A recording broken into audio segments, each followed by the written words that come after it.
Hello everyone and welcome back to the channel. This video is going to be very different from the other videos that I've done on my channel thus far in that I'm not going to be responding to another one of BretherenLee's videos. I'm going to stop doing that altogether. There comes a time when you have to choose between turning the page and closing the book, and this is one of those moments. And so this video is going to provide my 10 reasons that I'm stepping away from making any further investments in responding to Lee's content. Reason number one is the overall tone of his channel. The content here isn't designed to teach or exhort or encourage, but to judge. It's a long series of videos telling people where they're wrong. And that's really sad. There's no exhortation to faith. There's no discussion of grace or love. There's no encouragement. If the Christian walk was as Lee describes it with his videos, it would be nothing but a series of rules and do's and don'ts. And that is not what the gospel of Christ is all about. Reason number two is that a lot of the recent videos are just recycled content. There's nothing new here. He's just reviving and revising previous videos, and he's dealing with the same topics that he's done over and over. There's his hatred for Trump and MAGA, his despising of the Trinity, his social justice missions like reparations, his constant focus on race and racism, which is kind of laughable because he decries racism at the same time that he practices it. And he bashes on Jehovah's Witnesses and on Christmas and accuses all of the churches of twisting the gospel. It's the same old stuff, just warmed up. The third reason has to do with what I call the three-step premise game. And you've heard me mention that. It's where Lee will cite a passage or a parable or a concept from scripture, and then he'll tweak it just enough to change the meaning. And then he'll use that new meaning to support his agenda and his arguments. But you've seen that.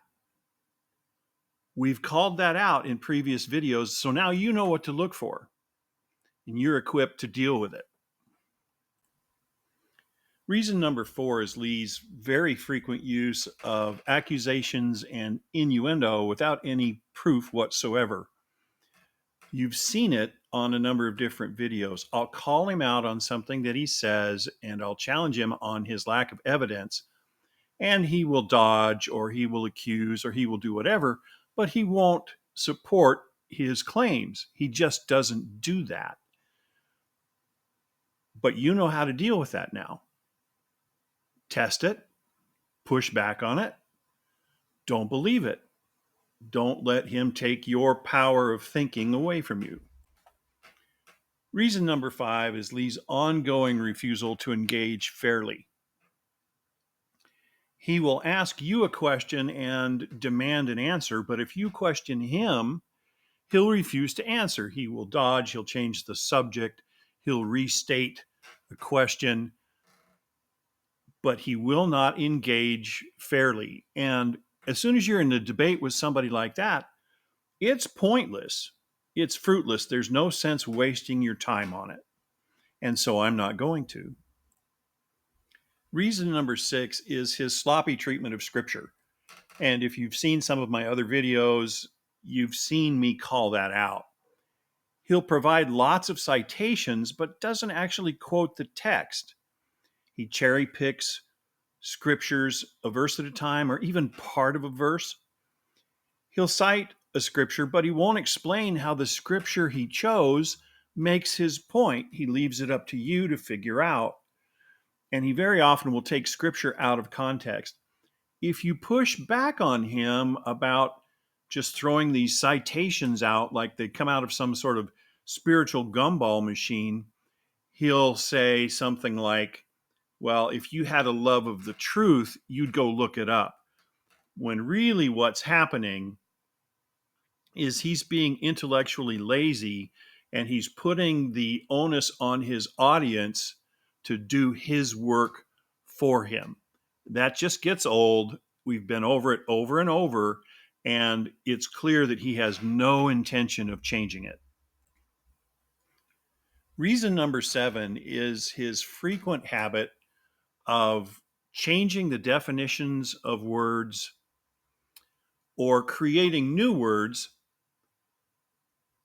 both of which are intended to give him the tools to demean and insult people and to maintain control of the conversation. If he can change the meaning of the word, then he can control where the context of it goes. And it's a really, really frequent technique for him, and I've called it out. But again, it's not ever going to change. And if we don't have common understanding of what words mean, communication isn't possible. So it gets pointless really fast. And when you push back on some of his redefinitions of things, you get comments like the 2 that he gave me recently about the definition of the word cult. The first one that he said was, my definition is the only definition. That's pretty arrogant. And then the other comment that he made was, you were provided with the statement, you don't need anything else, meaning that his definition is what it is and he doesn't have to support it. Reason number 8, honest discussion isn't possible. Lee won't engage with arguments. He'll change the subject. He'll accuse you. He'll push back with different questions that are designed to put you on the back foot, right? And shift the emphasis of the discussion, not to the subject matter, but to you as a person. And he'll imply moral failure on your part if he can accomplish that. And that's just not fair communication. And if you can't have a debate or a discussion, then what's the point? We're almost at the end of our list.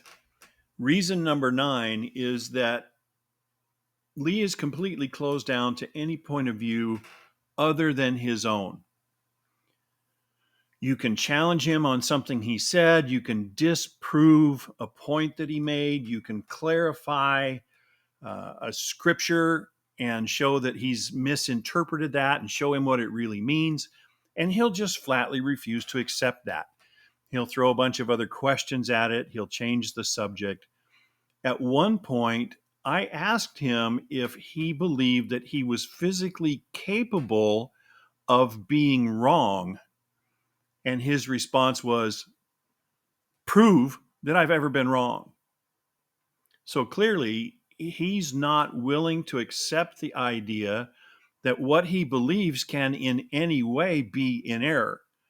And if that's the case, that's really sad, because realizing that what you believe may be wrong or incomplete is the only way you learn. If you think you already know it all, you can't learn anything. And finally, reason number 10 is mission accomplished.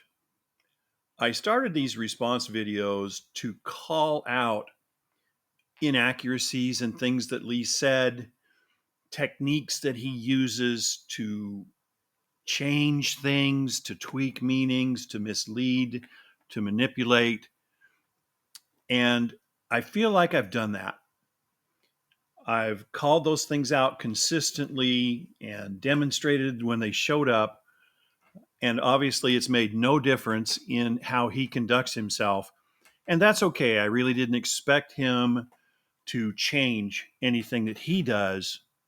but it was important to me that somebody got it on the record so that people who might view his videos would see a different voice and not fall for everything that Lee said. And I feel like I've laid the groundwork for that. So there you have it, the 10 reasons that I'm done responding to Lee's videos, which leaves me kind of asking, what's next?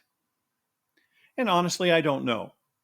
But I've got hobbies and interests and things out there that uh, obviously would be great uses of my time and would be a lot more positive and a lot less toxic in my life than dealing with Lee's videos has been. So I wish you all the best. Maybe we'll see you out there somewhere. If you want to drop me a line, you can get my email address out of the About section on my channel. And I'd love to hear from you about just about anything. God bless, and thanks for watching.